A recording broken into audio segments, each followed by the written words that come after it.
rubidi karavolame Sikiakela la vikizana jamaru ulumale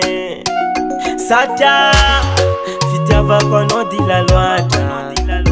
Zengi matonga za sarupyaru tafawa Avuzuwa kusola sanolu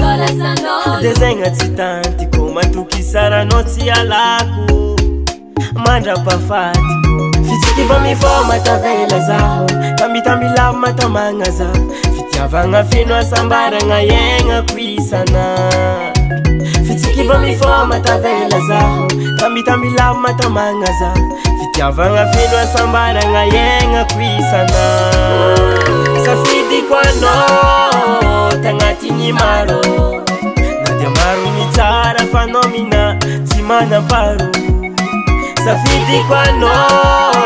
Tangati nyimaro Nadia maru mitara fanonina Tiyata kalo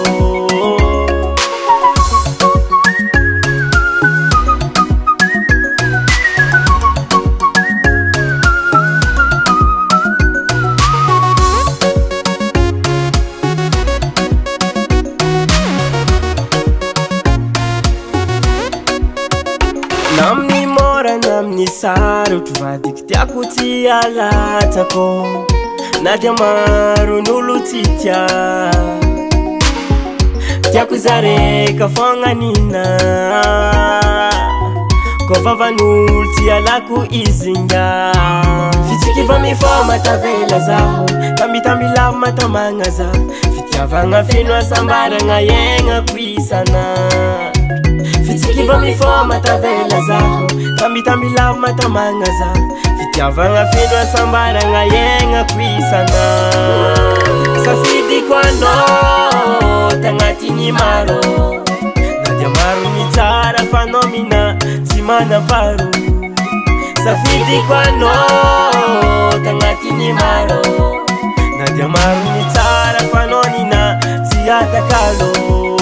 Yani zamani Efanoni anzarako Yani zamanyek Lasanoni fitiavako Yani zamanyek Efanoni anzarako Yani zamanyek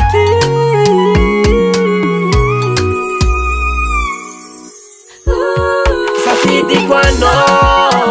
Tangati nyimaro